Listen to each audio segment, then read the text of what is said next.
Hoy justamente es el Día Internacional para poner fin a la impunidad de los crímenes contra periodistas. La Sociedad Interamericana de Prensa se suma a la campaña de la UNESCO llamada La Verdad Nunca Muere. Esta iniciativa consiste en presentar reportajes que denuncien las agresiones y homicidios contra los comunicadores. De acuerdo con cifras de la Organización de Naciones Unidas, un periodista muere asesinado cada 4 días en el mundo por denunciar corrupción, irregularidades políticas, trata de personas o abusos contra los derechos humanos.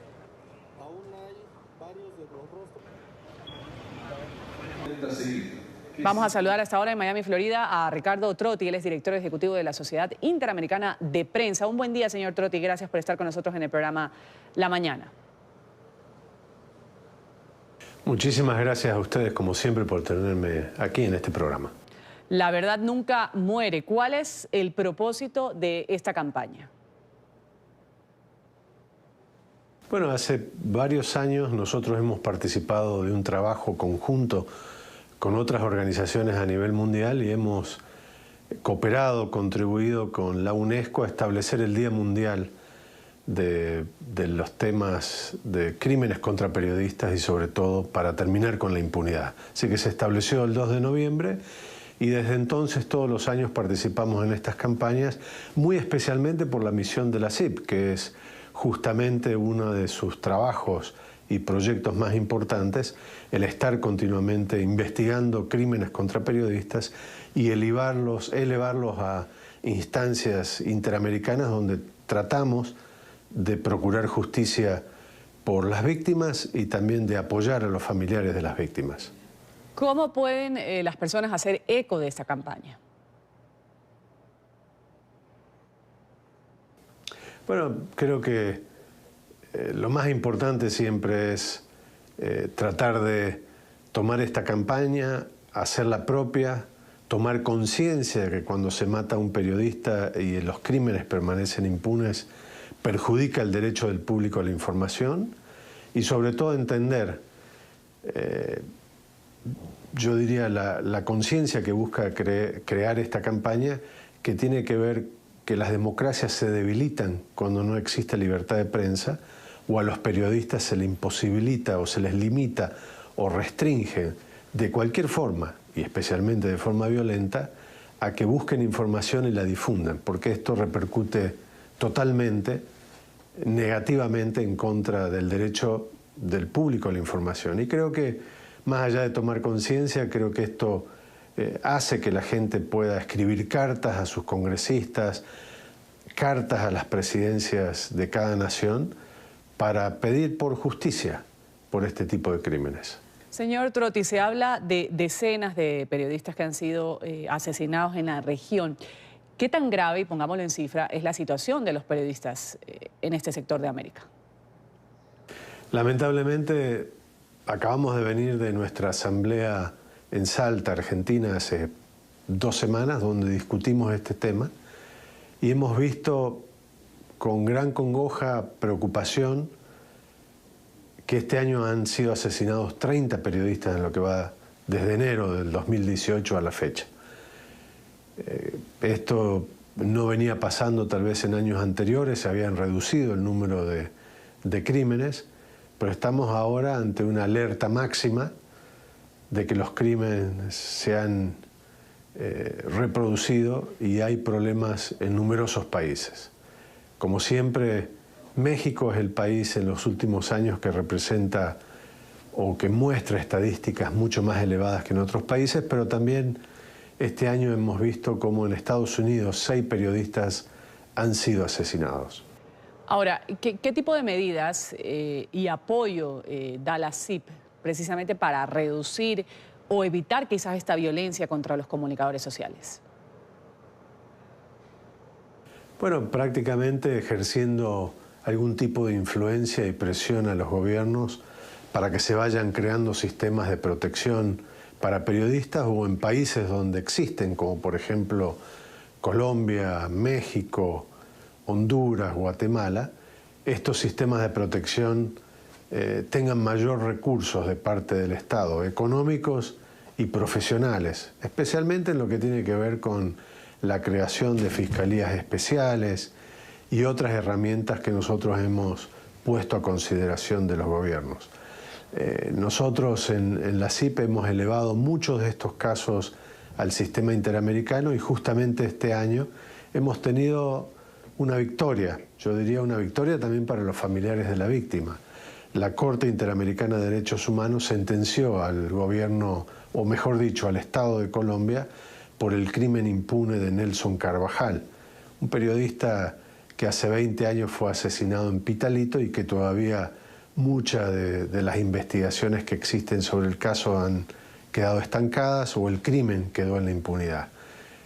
Creemos que nuestra lucha a través del sistema interamericano puede enviar un poderoso mensaje a los estados para que haya investigaciones coherentes, más profundas en el tema de los crímenes contra periodistas. Vamos a agradecer al señor Trotti, Ricardo Trotti, director ejecutivo de la Sociedad Interamericana de Prensa. Ha estado con nosotros en la mañana de NTN 24 hablando de la realidad, de los riesgos también de los periodistas en la región para ejercer su oficio. Gracias y un buen día, señor Trotti. Gracias a ustedes por tenerme en este programa como siempre.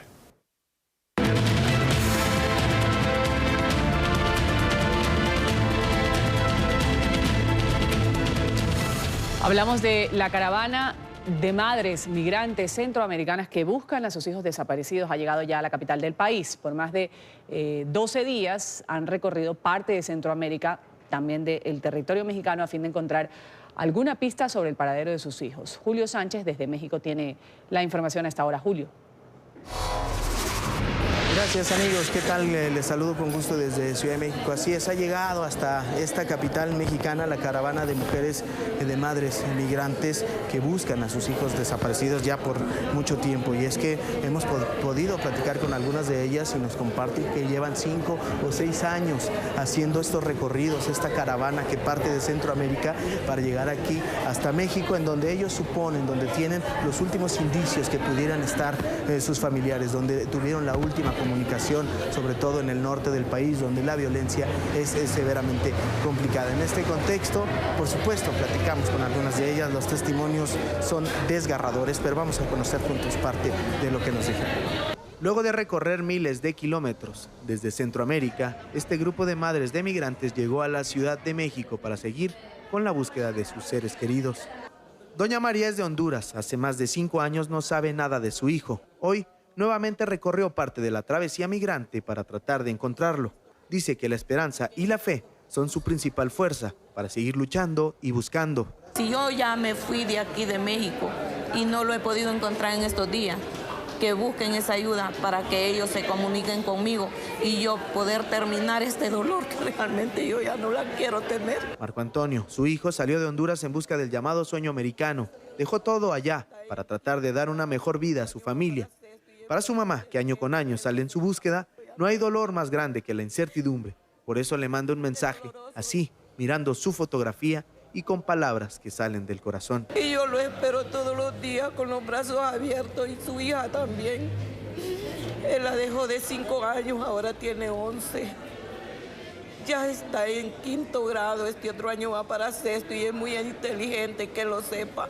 La señora Rosa Idalia, de El Salvador, tiene en sus manos la foto de su hijo, quien se fue cuando tenía apenas 14 años. Hoy lo recuerda y pide a Dios que lo mantenga a salvo. Pues yo tengo 6 años ya buscándolo a mi hijo.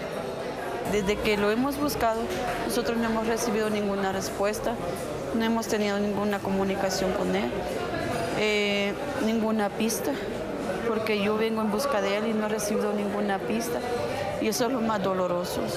Por ahora es momento de descansar un poco para este grupo de madres. Reconocen que es un gran esfuerzo, pero con fe y esperanza están convencidas que pronto tendrán alguna buena noticia.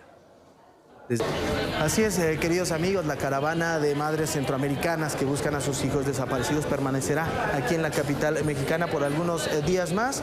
Ya en este momento se disponen a descansar en un hotel que se ubica en la capital y dice, pues seguirán con esta lucha, que la esperanza es la última que muere cuando estamos hablando de un familiar, de un hijo que no se sabe dónde está, que no sabe cuál es la situación que está viviendo en este momento. Por eso eso las madres dicen y exigen al gobierno mexicano que les den todo su apoyo para que tengan solamente información de qué es lo que sucedió con ellos. Si se encuentran muertos, pues que puedan tener acceso a los restos. Es decir, hoy lo único que quieren es terminar de una vez por todas con esta incertidumbre. Queridos amigos, es el reporte que tenemos desde Ciudad de México. Regresamos con ustedes. Julio, gracias por ese reporte. Duros testimonios de madres que no saben nada de sus hijos migrantes, que han salido de sus países huyendo de determinados problemas que tienen que ver con el ámbito social, laboral. Aproximadamente 7 años, 10 años, decía una de ellas. Vamos ahora a hablar de la amenaza que ha hecho el presidente Trump, presidente de Estados Unidos, contra los migrantes centroamericanos. El mandatario estadounidense aseguró que las tropas desplegadas en la frontera con México podrían abrir fuego en caso de ser atacadas con piedras por los miembros de las caravanas migrantes. Anunció que prepara un plan para limitar las opciones de solicitud de asilo de los caminantes. El presidente estadounidense Donald Trump endureció el jueves el tono contra la caravana de migrantes centroamericanos que marchan por México y que busca llegar a su país. Cualquiera que lance piedras, rocas, como lo hicieron contra policías y militares mexicanos, donde hirieron gravemente a policías y soldados de México, lo consideraremos un arma de fuego. Trump habló durante la presentación de un plan para frenar la inmigración ilegal. El mandatario se ha referido al tema casi diario a pocos días de las elecciones de mitad de mandato, en las cuales el Partido Republicano podría perder el control del Congreso. El presidente ha centrado sus críticas en una caravana de migrantes que actualmente se encuentra en el sur de México, aún muy lejos de Estados Unidos. Es como una invasión. Cruzaron violentamente por la frontera mexicana. Lo vieron hace 2 días. La mayoría es gente dura. Muchos hombres jóvenes, hombres fuertes y muchos hombres que no queremos en nuestro país. Trump dijo que Estados Unidos pondrá fin a su política de permitir a las personas pedir asilo político en la frontera, salvo que hayan pasado antes por un control migratorio. Quienes sean detenidos en la frontera permanecerán en campamentos y otros centros de este tipo hasta que sean deportados o que su caso se resuelva y su solicitud sea aprobada. Las autoridades de Honduras están adelantando ya la repatriación del cuerpo de Henry Adalid Díaz, este joven que integraba la segunda caravana migrante, quien murió el pasado domingo en la frontera entre México y Guatemala. La familia y sus amigos le han dado el último adiós a este joven que buscaba cumplir este sueño americano. Los restos de un hondureño que murió en la frontera entre Guatemala y México fueron repatriados el jueves a su país. Henry Adalid Díaz, de 26 años, integraba la segunda caravana de migrantes que marcha a Estados Unidos. Sus familiares y personal de la Cancillería de Honduras recibieron el cuerpo en el aeropuerto de Toncontín de Tegucigalpa y luego fue trasladado a la localidad de Huascarán, unos 100 kilómetros al sur de la capital. Según una fuente humanitaria, Díaz murió el domingo por el impacto de una bala de goma disparada por policías mexicanos, que intentaron detener a más de 1000 migrantes. El ministro mexicano de Interior, Alfonso Navarrete, condenó el incidente ocurrido en el puente fronterizo y denunció que algunos migrantes portaban armas de fuego y otros bombas Molotov. 3 hondureños han muerto en distintos incidentes desde que comenzaron las caravanas hacia Estados Unidos, huyendo de la falta de empleo, pobreza y violencia en su país. El gobierno de Donald Trump ya ha anunciado que les bloqueará el ingreso, mientras el presidente mexicano Enrique Peña Nieto les ha ofrecido programas especiales de empleo. En Venezuela la situación es cada día más delicada. Ahora la preocupación es por la aparición de estos llamados bodegones. Estas son tiendas donde se encuentra toda clase de productos que normalmente no hay en el mercado. El problema es que hay una condición para poder adquirir lo que hay ahí: pagar con dólares. Esto resulta imposible para la mayoría de la población. No parecen tiendas que se puedan encontrar en la ciudad de Caracas. Desde vinos hasta pañales, todo en un mismo lugar. Los almacenes ubicados en hoteles de lujo. El único requisito para acceder a los productos es pagarlos en dólares. Todo en dólar. El nuevo modelo comercial de los bodegones agrava la crisis económica en Venezuela. No se consigue nada y lo que consigues, lo consigues a precios dolarizados. Solo quienes ganan en divisas o reciben remesas del exterior pueden comprar en estos lugares. Para el resto de venezolanos que viven con su salario en bolívares, los precios son exorbitantes. Para ellos la realidad es de anaqueles vacíos y largas filas para conseguir los productos básicos. Porque mayormente el sueldo mínimo no alcanza para muchas cosas que es lo que se compra en una cesta básica. Los profesionales en Venezuela piden cobrar sus ingresos en dólares, pero son pocos quienes pueden darse el lujo. Buscan evitar la hiperinflación. Esto es lo que se llama un proceso de dolarización de facto. En los bodegones, además de dólares, también reciben transferencias de bancos estadounidenses. La líder opositora venezolana María Corina Machado ha denunciado que anualmente el gobierno de Maduro recibe ingresos de aproximadamente 3.000 millones de dólares, esto producto de exportaciones ilícitas de oro. La líder opositora ha afirmado también que el dinero proviene de la venta del oro y es transferida a cuentas en Dubái y también a Turquía. Ya nuestro periodista en Caracas tiene el reporte. Oliver Fernández, un buen día para ti.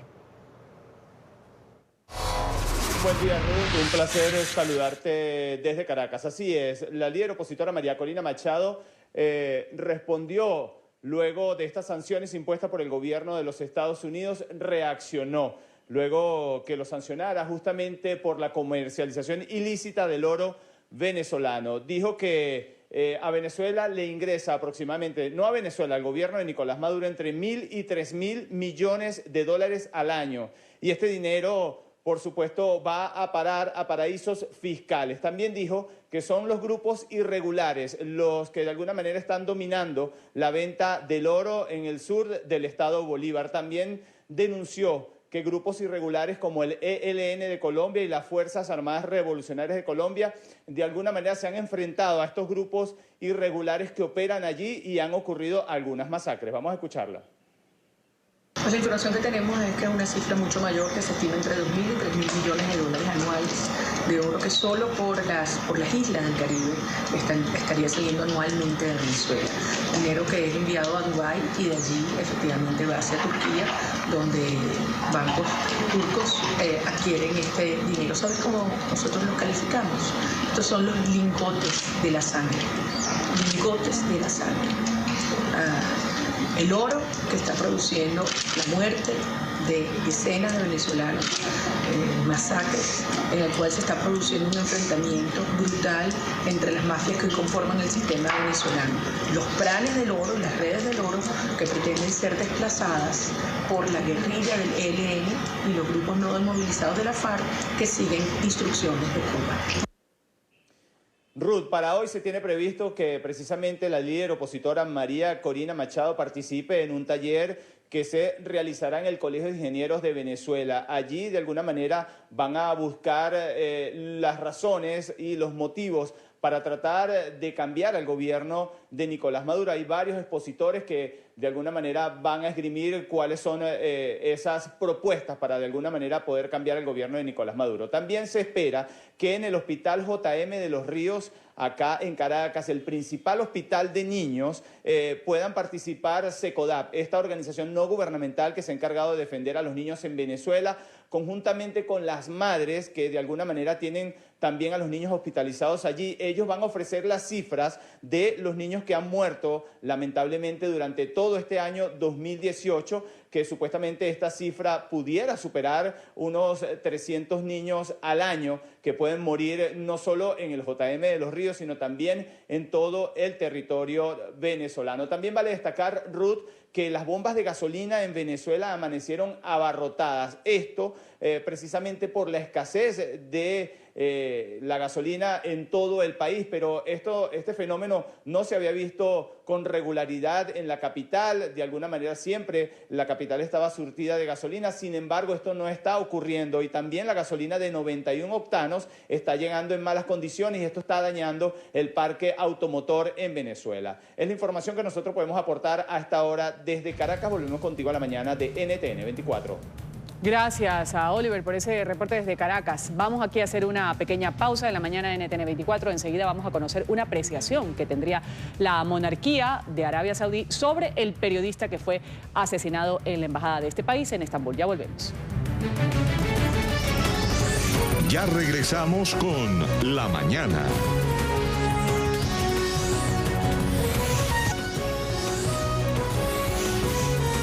Continuamos con La Mañana. Seguimos con más del programa La Mañana en este viernes. Vamos a revisar lo que trae la agenda informativa. En el marco de su visita a Rusia, el presidente de Cuba, Miguel Díaz-Canel, ha agradecido al gobierno ruso el apoyo ofrecido en Naciones Unidas al proyecto de resolución contra el bloqueo económico impuesto por Estados Unidos. Para el mandatario cubano, la votación fue una gran victoria para su país, según manifestó vía Twitter. El presidente cubano también destacó que las relaciones interparlamentarias de ambas naciones estarán en un proceso de fortalecimiento. Y por lo tanto, al visitar la Federación de Rusia en este momento como presidente de los Consejos de Estado y de Ministro de Cuba, estamos ratificando la continuidad de las relaciones de la Revolución Cubana con la Federación de Rusia. Estoy muy contento de volver a verlo, de poder continuar nuestro diálogo que ya había comenzado hace algún tiempo. La ejecución ha vuelto a Tennessee. Las autoridades del estado han usado este jueves la silla eléctrica con Edmund Zagorski, de 63 años, sentenciado por el asesinato de 2 personas en los años 80. La ejecución ha tenido lugar en un penal de máxima seguridad de Nashville a las 7:26 de la noche aproximadamente. El reo optó por la silla eléctrica, no la inyección letal, por considerar que sería más rápido. El hombre es la segunda persona en el estado que muere en la silla eléctrica desde el 60 y el primero en tomar esta opción desde el 2007. Los ciudadanos venezolanos que quieran viajar a Nicaragua ya no van a necesitar visa. El régimen de Daniel Ortega ha cambiado el estatus migratorio para que estos puedan ingresar al país sin necesidad de documento, un hecho que, según los expertos, aseguran es una movida política. La medida que ya fue publicada, mejor dicho, en una circular oficial, entró en vigencia de manera inmediata el jueves, permite a los venezolanos ingresar a Nicaragua por un periodo de 90 días, prorrogable hasta 180.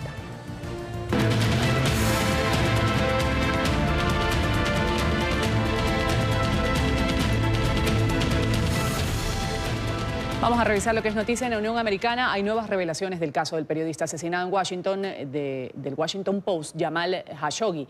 El príncipe heredero de Arabia Saudí, Mohammed bin Salman, dijo telefónicamente al presidente Donald Trump que el comunicador era un islamista peligroso. En esta llamada entre Trump y el príncipe también han participado el asesor de Seguridad Nacional de Estados Unidos, John Bolton, y el yerno del presidente Trump. Carolina Valladares ya nos tiene el reporte a esta hora desde la capital estadounidense. Carolina.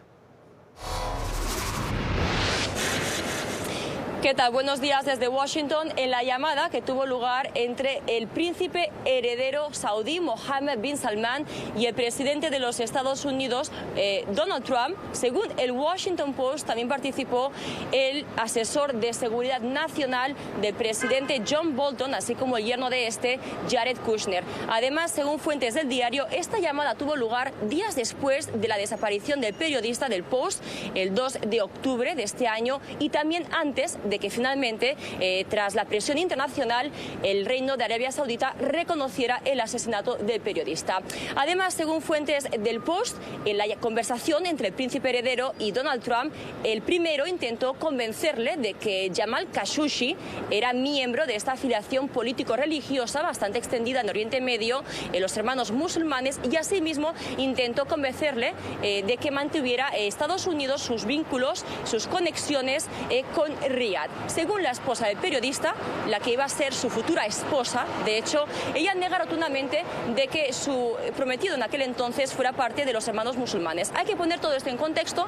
En un primer momento hay que recordar que el Reino de Arabia Saudita negó rotundamente de que Jamal Khashoggi, el columnista del Washington Post, hubiera desaparecido del consulado de Arabia Saudita en Estambul. Más tarde, forzado por la presión internacional, tuvo que reconocer que de hecho lo había asesinado de forma premeditada tras acudir al consulado en Estambul.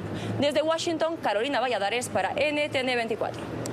Carolina, vamos a agradecerte por ese reporte, lo que se va conociendo, versiones de Arabia Saudita con respecto al periodista que fue asesinado dentro de la embajada saudí en Estambul, en Turquía.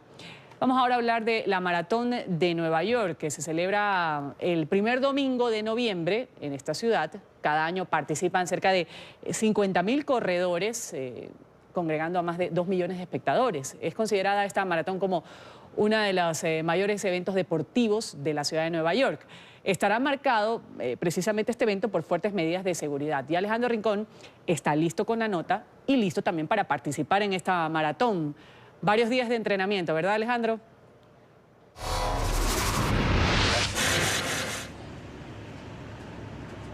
Hola, es un gusto saludarlos desde Central Park, en el corazón de Manhattan, en donde el próximo domingo al menos 50.000 atletas de todo el mundo se darán cita en este punto de la ciudad, que es de hecho la llegada de la edición número 18 de la Maratón, uno de los eventos deportivos más importantes que celebra esta ciudad. Obviamente ya la mayoría de los neoyorquinos estamos prácticamente listos, con un ambiente un poco más deportivo, es viernes, estamos un poco más relajados, podemos hablar un poco más tranquilamente de la maratón. En un segundo año consecutivo, de hecho, en el que este evento está un poco más marcado por fuertes medidas de seguridad a raíz de los recientes incidentes que han tenido lugar, no solo aquí en la ciudad de Nueva York, recuerden los paquetes bomba, sino también hay otros antecedentes importantes a nivel de la Unión Americana que han hecho a las autoridades reforzar esos esquemas de seguridad. Y para mostrárselos a ustedes brevemente les tengo la evidencia. Si ustedes se fijan hacia este punto donde van a estar llegando los atletas, allí ya están listas esas bardas de la policía de la ciudad de Nueva York que hacen parte de todos esos esquemas de protección adicionales. Justo para ustedes y para ilustrarles a ustedes mejor cuáles son esos esquemas de seguridad, tenemos las siguientes declaraciones de parte del jefe de la unidad de contraterrorismo de la policía de la ciudad de Nueva York, quien les explica más cuáles son esos mecanismos de blindaje para la maratón del domingo. Pero en el contexto de los eventos recientes que hemos tenido, como por ejemplo la tragedia en Pittsburgh o aquí también en la ciudad de Nueva York la semana pasada con los paquetes sospechosos. Así que ha habido un contexto en el que nosotros destacamos la fuerza de las autoridades, especialmente donde hay bastante tráfico y bastantes multitudes. Es por eso que nosotros estamos preparados para todas esas cosas. Nosotros estamos tratando de incrementar la protección y siendo efectivos con las personas que están trabajando y respondiendo efectivamente a estas organizaciones. Así que tenemos equipos que estarán a lo largo de toda la ciudad, equipos móviles que estarán respondiendo a todo lo que pueda suceder y en diferentes edificaciones. También tenemos equipos de acción que incluso tienen detección biológica de dispositivos y vamos a estar al tanto de todas estas situaciones. Estamos a menos de 48 horas del inicio de este importante evento deportivo y justo es en esta previa que ya empieza a fortalecerse todo el esquema protectivo aquí alrededor de la ciudad de Nueva York.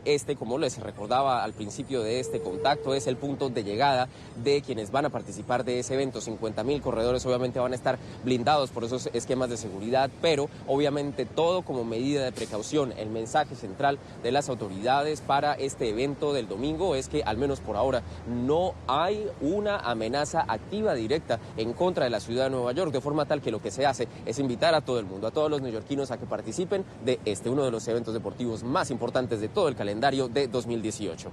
Es lo que tenemos para ustedes por ahora. Continúen con más en el Centro Internacional de Noticias. Alejandro, deseándote buen recorrido en esta maratón, gracias por ese reporte, que hacemos un pequeño corte comercial. Nuevamente en la mañana, volvemos enseguida.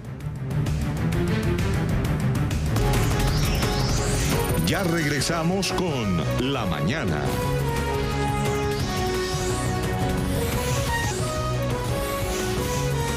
Continuamos con La Mañana.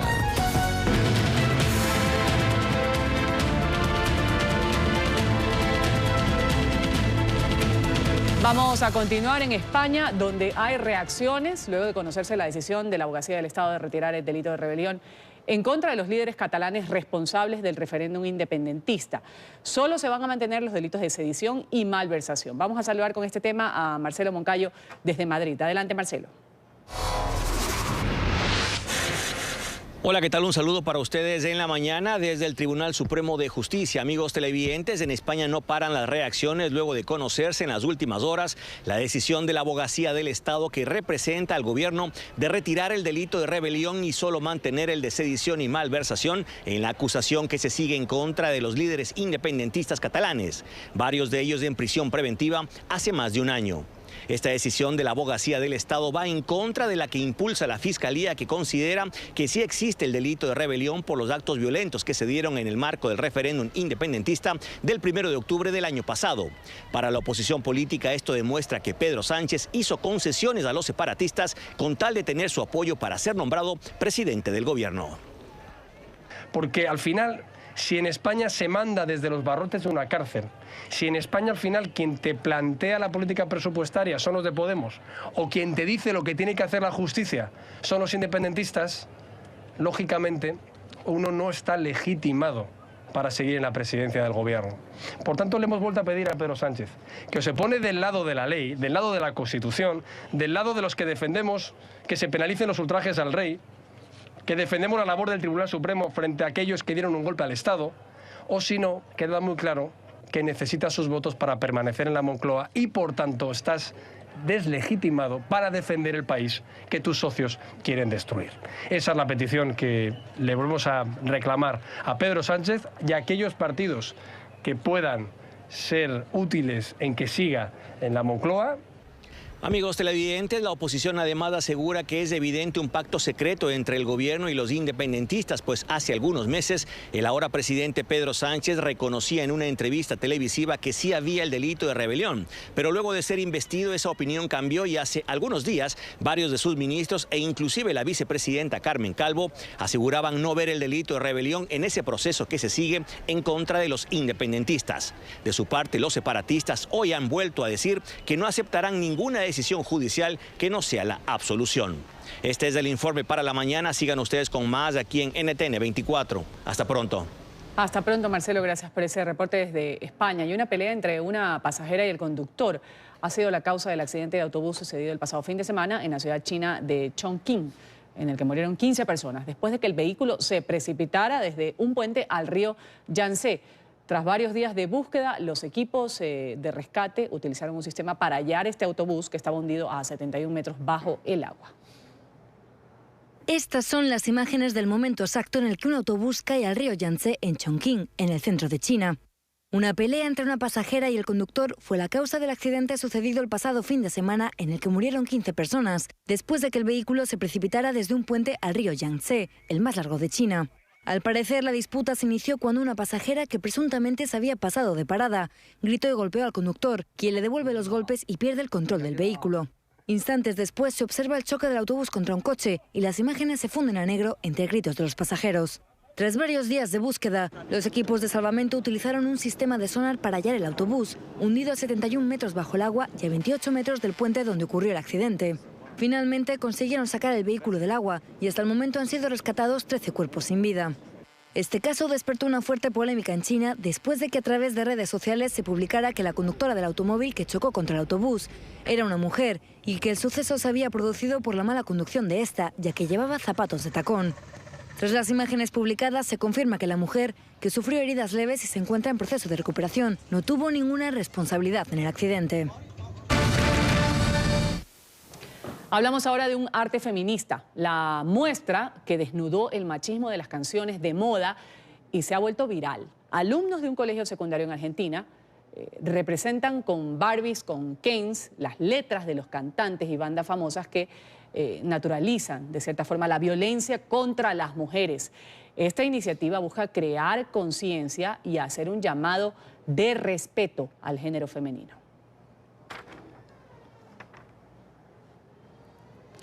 Con nosotros está General Pacheco, Argentina. Saludamos a Nicolás Solesi, él es coordinador de arte del Colegio Antonio Berni. Él es uno de los creadores de este proyecto que se llama Escrito en las Canciones. Gracias por estar con nosotros. Bienvenido a la mañana de NTN 24.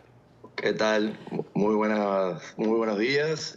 Saludos para todo Colombia y toda Latinoamérica. Gracias por estar aquí, Nicolás. ¿Cómo y por qué nace este proyecto en el que participan jóvenes, hombres y mujeres, hablando un poco sobre la situación o la exposición sexual, de discriminación a la que están expuestas las mujeres precisamente dentro de varios temas musicales?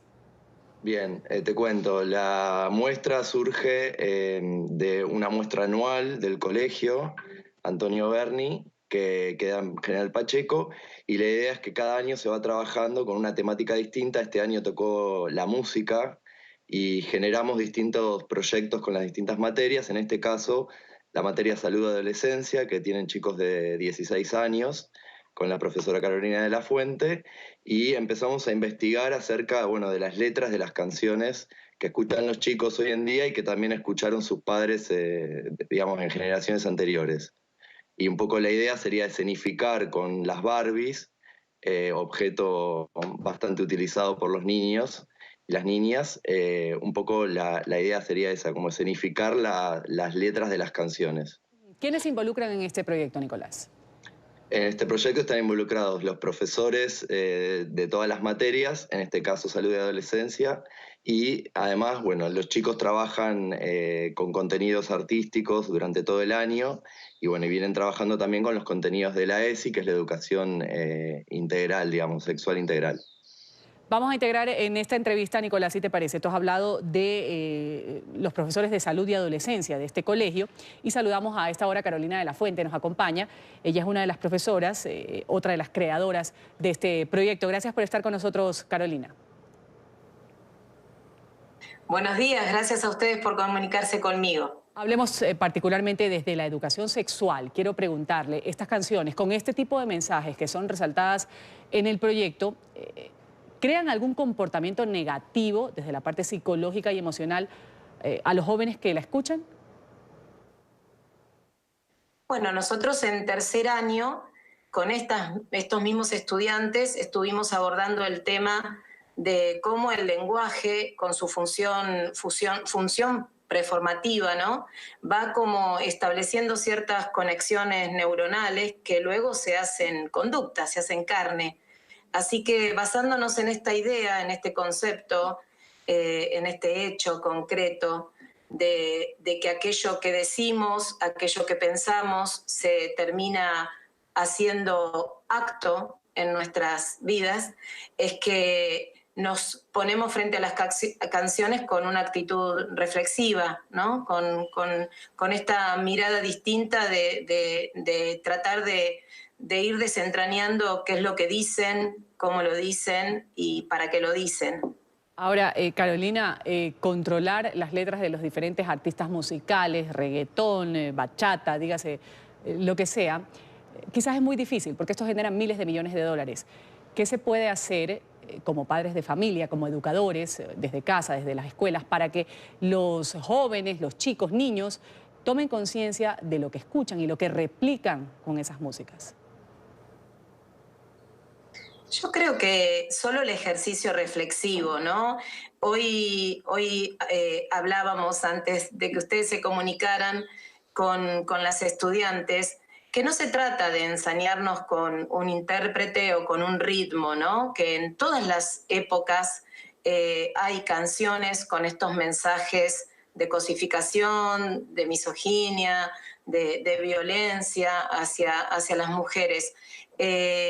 Y no es cuestión de dejar de escucharlos o eliminarlos directamente de nuestro repertorio musical, sino simplemente tener una actitud reflexiva, saber que aquello que escuchamos tiene un impacto en nuestras conexiones neuronales y que eso también va a hacer que de alguna manera nuestras conductas se moldeen.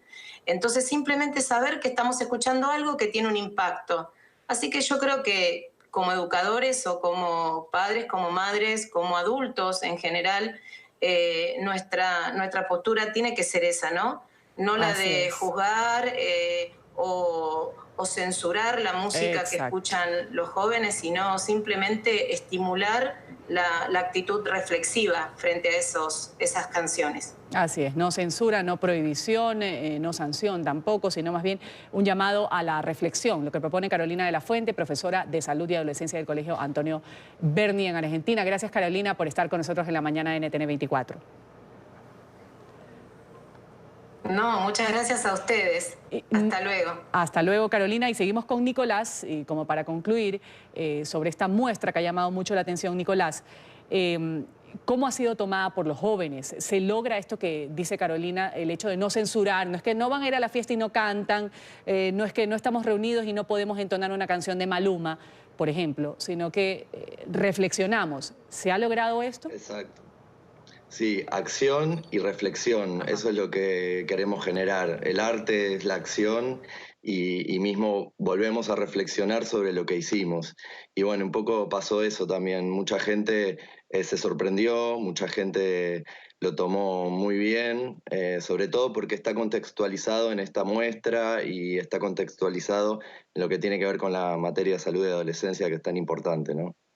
Vamos a agradecer a Nicolás Solesi, él es coordinador de arte del Colegio Antonio Berni, uno de los creadores de este proyecto escrito en las canciones. Gracias, Nicolás, por habernos acompañado estos minutos. Por favor, un placer. Gracias a ustedes. Vamos ahora a Chile, donde se intensifica el debate por esta propuesta de la reforma pensional impulsada por el presidente Sebastián Piñera. Desde el oficialismo aseguran que esta iniciativa busca generar mayor equidad. Los sectores opositores, en cambio, indican que las grandes beneficiadas con las propuestas serán las administradoras de fondos de pensiones. El tema enseguida lo desarrolla desde Santiago Juan Pablo Monsalve. Juan Pablo, un buen día. Hola, ¿qué tal, televidentes del programa La Mañana de NTN 24? Pues con el paso de los días acá en territorio chileno ha ido aumentando esta discusión entre el gobierno del presidente Sebastián Piñera y también los partidos de izquierda. Desde el Ejecutivo aseguran que la propuesta hecha lo único que busca es generar mayor equidad en las jubilaciones de los chilenos. Sin embargo, desde la oposición apuntan a que esta iniciativa o este documento que ya fue enviado al Parlamento promueve el fortalecimiento de las administradoras de fondos de pensiones. Vamos a revisar las declaraciones del exministro de Desarrollo Social del gobierno de la presidenta Michelle Bachelet, Marcos Barraza. Creemos que el sistema tiene que nivelarse hacia arriba y eso significa que así como que las Fuerzas Armadas hoy día cuentan con un modelo de reparto, porque en los hechos lo que tienen es resguardada su pensión, las chilenas y los chilenos también requieren de un modelo de reparto. Ahora, esto es parte de la letra chica a lo que nos tiene acostumbrado el presidente Piñera. Frente a un debate que intenta, un proyecto de ley que intenta consolidar y profundizar el lucro en el sistema de pensiones, este anuncio de aumentar la carrera militar ciertamente que no resuelve el problema de fondo. Vale la pena recordar que a las críticas realizadas por los partidos de oposición en Chile también se suman la de organizaciones de trabajadores agrupadas en la coordinadora No Más AFP, que insisten en que de una u otra forma se debe eliminar el actual sistema de pensiones en territorio chileno. Esta es la información que podemos entregarles a esta hora acá desde Santiago de Chile. Continúen ustedes con más en el programa La Mañana de NTN 24. Muy buenos días.